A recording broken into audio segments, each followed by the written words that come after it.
Teaching में आप लोगों का स्वागत है।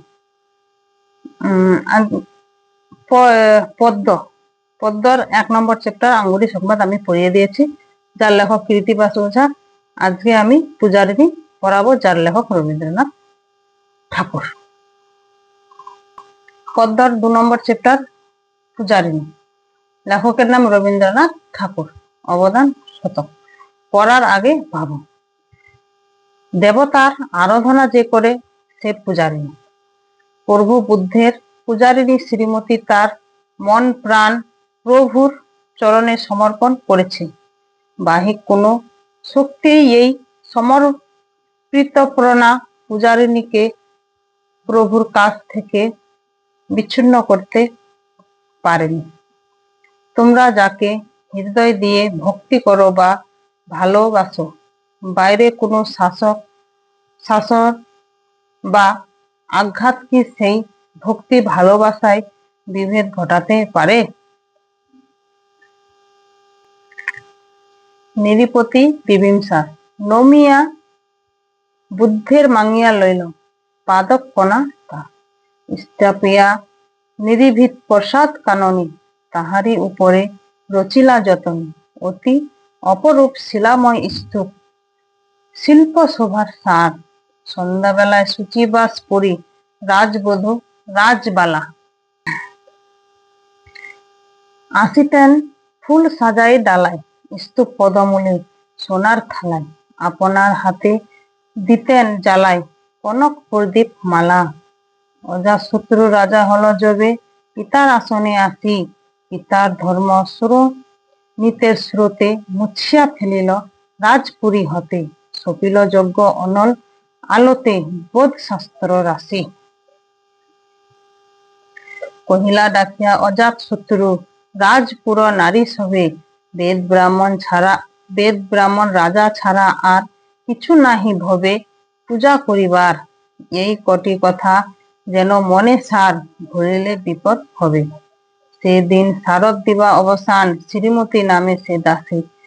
পূর্ণ শীতল সলিলে নাহিয়া, পুষ্প প্রদীপ থালায় বহিয়া, রাজমহিষীর চরণে চাহিয়া নীরবে দাঁড়ালো আসি।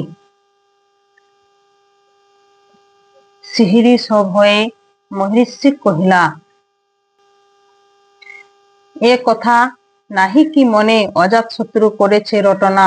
স্তূপে যে করিবে অর্ঘ রচনা, শুলের উপরে মরিবে সে জনা। অথবা নির্বাসনে যেথা হতে ফিরি গেল চলে ধীরে, বধূ অমিতার ঘরে সম্মুখে রাখিয়া স্বর্ণ মুকুট বাঁধিতেছিল সে দীর্ঘ চিরকুট। আঁকিতেছিল সে যত্নে সিঁদুর, সীমান্ত সীমা পড়ে।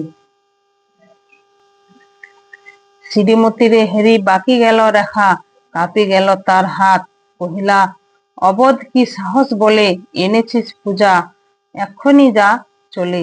কে কথা দেখিবে ঘটিবে তাহলে বিষম বিপদপাত।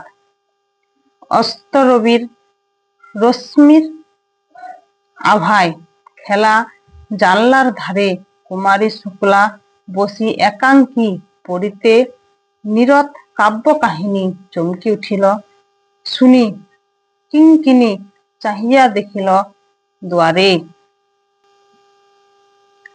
শ্রীমতীরে হেরি পুঁথি রাখি ভূমি, দ্রুত পদে গেল কাছে, কহে সাবধানে তার কানে কানে, রাজার আদেশ আজি কে না জানে। এমন করে কি মরণের পানে ছুটিয়া চলিতে আছে। দুয়ার হতে দুয়ার ফিরিল শ্রীমতী, লহিয়া অর্ঘ থালি। হে পুরবাসিনী সবে ডাকি কয়, হয়েছে প্রভুর পূজার সময়। শুনি ঘরে ঘরে কেহ পায় ভয়, কেহ দেয় তারে গালি। দিবাসের শেষ আলোক মিলালো নগর শোধ পরে, পথ জনহীন আধারে বিলীন। কল কোলাহল হয়ে এলো ক্ষীণ, আরতির ঘণ্টা ধননীল প্রাচীন রাজ দেবালয়ের ঘরে। শারদ নিশীথ স্বচ্ছ তিমিরে, তারা অগণ্য জলে। সিংদ্বারে বাজিল বিষান, বন্দিরা ধরে সন্ধ্যায় তান। মন্ত্রণা সভা হল সমাধান, দুয়ারি ফুকারিয়া বলে, এমন সময়ে হেরিলা চমকি, প্রসাদে প্রহরী যত, রাজার ভীষণ কানন মাঝেরে, স্তূপ পদমূলে গহন আধারে, জ্বলিতেছে কেন যেন সারে সারে প্রদীপ মালার মতো। মুক্ত কৃপানে পুররক্ষক তখনই ছুটিয়া আসি, শুধালো, কে তুই ওরে দুর্মতি, মরিবার তোরে করিস আরতি, মধুর কণ্ঠে শুনিল, শ্রীমতী আমি বুদ্ধের দাসী। সেদিন শুভ্র পাষাণ ফলকে পড়িল রক্ত লেখা, সেদিন শারদ স্বচ্ছ নিশীথে, প্রসাদ কাননে নীরবে নিরিভীতিতে, স্তব পদমূলে নিবিল চকিতে, শেষ আরতের শেখা। কিছু জেনে রাখো। অর্থ মানে নিরুপতির মানে রাজা, শুচিবাস মানে শুদ্ধ বস্ত্র, সুরনিত মানে রক্ত, পুরনারী অন্তপুর বাসিনী নারী, অবসান মানে শেষ, শূল মানে ত্রিশূল বা শলাকা, চিরকুর মানে চুল, কিঙ্কিনি ঘুংরু বা ছোট্ট ঘন্টার আওয়াজ, তিমির মানে অন্ধকার, বিজন মানে জনহীন, কৃপান মানে তরবারি, পাদ নখ কণা মানে পায়ের নখের কণা, বৌদ্ধ ধর্মের পায়ের নখের কণা শ্রদ্ধা নিবেদন করার জন্য সংগ্রহ করে রাখা হয়।